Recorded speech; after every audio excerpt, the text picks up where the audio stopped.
Okay, now we discuss question number 14.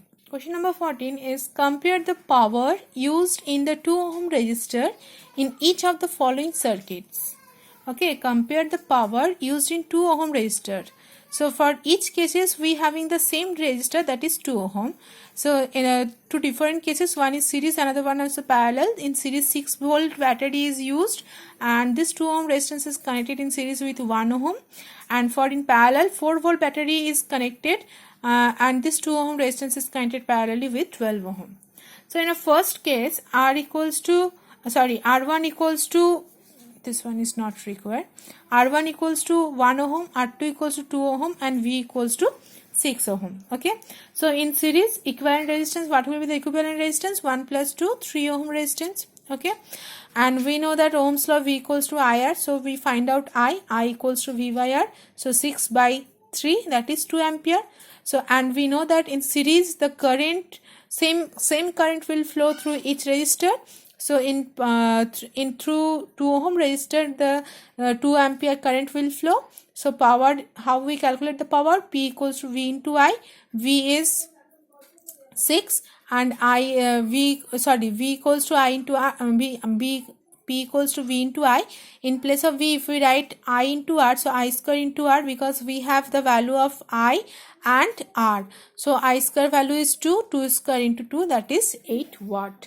Don't put the value V equals to here, because after solving this one, we have the value of current and the value of resistance. Okay, so using that too, that means this is another form of power. So we have 8 watt power. And now in a second problem, V equals to 10 volt, R1 is 12 ohm and R2 equals to 2 ohm. So first of all we find out the equivalent resistance, but here no required to find out the equivalent resistance. Why? Because in series the potential is different across each resistance, but the current will same. But in a potential, but in a parallel combination, potential difference across the two terminals of a resistance will be equal, but the current will difference. So here we need the potential. So the power in a 2 volt resistor, so this 4 volt is a potential across this two the combination of this R1 and R2 when they connected in parallelly. So P2 equals to V into I. Now in place of I, we don't have the value of I, so I equals to V by R, so V square by R. So V equals to 4 volt and R value is we calculate on it across the 2 ohm by 2, we have 8 watt. So we see that in combination of series and in combination of parallel, we get same amount of power, or same the power P1 equals to, if you denoted by P1 this and P2 this, then P1 equals to P2. The same power is used by 2 ohm resistor when it's connected in series or in a parallel. Okay, for in both cases we have same amount of power across the 2 ohm resistor. Clear? Now question number 15. What is the question number 15? 15, in 2 lamps is given, one rated as 100 watt at 220 volt and other 60 watt at 220 volt are connected in parallelly to the electric main supply. What current is drawn from the line if the supply voltage is 220 volt? That means we calculate the current. Okay, so in first bulb, so P is given 101, V is given this one, so current equals to P equals to V into I. Okay, so I equals to P by V, power by voltage. So 100 by 200, this one is the first bulb. Second bulb, 60 by 200 to 220, this one is for second one. So total current, this plus this, so we have 0.727 ampere. So that this amount of current is drawn from the line if the supply voltage is 220 volt. Clear? Question number 16. Which uses more energy, a 250 watt TV set in 1 hour or a 1200 watt toaster in 10 minutes? That means we find out the energy consumed by TV set and a toaster. So we know that energy consumed, the expression E equals to P into T. So for first one, P is 250 and t is 1 hour. Converted into second, 1 hour equals to 3600 second. Put the values here. We have 925 joule.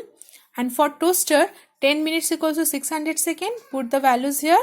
So we have 7.2 into 10 to the power 5 joule. So in between these two, which one has a greater? So this one is a greater. So the TV set consumed more energy than the toaster. So, and you denoted this by E1 and this is by E2. Okay. 17 number question number 17. An electric heater of resistance to 8 ohm draws 15 ampere from the service means 2 hours. Okay. R is given, I is given and T is given. Calculate the rate at which heat is developed. Okay. That means at rate means the power. So P equals to I and R is given. P equals to V into I. In place of V, if we write IR into I, so we have P equals to I square into R. Now put the values here. We have 1800 joule per second or watt. So the heat produced by the toaster is at the rate of 1800 joule per second. Okay. Now question number 18. This question is already discussed. So once I discuss this one, first one, why is the tungsten is used almost exclusively for filament of electric lamps? Because we know that tungsten is an alloy and the resistivity of the alloy is very high. It does not oxidize readily. That's why we use the tungstens. Okay. Second one, why are the conductors of electric heating devices such as bread toaster iron made of an alloy? Same here also be the same, because the alloy have a high resistivity more than the pure metals. If we use the pure metal, its resistivity is very low than the alloy and it is easily melt, but the alloy does not melt at high temperature, and that means the alloy do not melt readily. That's why we use the alloy. Why the series arrangement is not used for the domestic circuit? Because in series combination all are connected end-to-end connection. If one switch is damaged, then all over circuit will be damaged. Okay.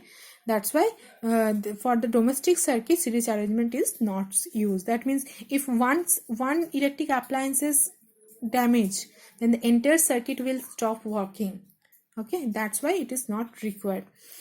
Next one, how does the resistance of a wire vary with its area of cross section? We know that inversely proportional to area of cross section. And why are the copper and aluminum wires usually employed for electricity transformation? Because copper and aluminum wire has very low resistivity and they are the good conductors. That means if resistivity increases, resistance increases, current will flow through that type of conductor will decreases. But if resistivity is low, resistance also low, then if resistance is low, more current will flow through the conductor. That's why copper and aluminum will have the low resistivity and they are the good conductor of electricity, and that's why they usually employed for electricity transmission. Clear? But not for it is not used for the heating devices, for making heating devices. Okay. Clear? Okay. So the first chapter will completed here. Now in next video we started the second chapter. If you have any problem, please write in a comment box. Thank you very much.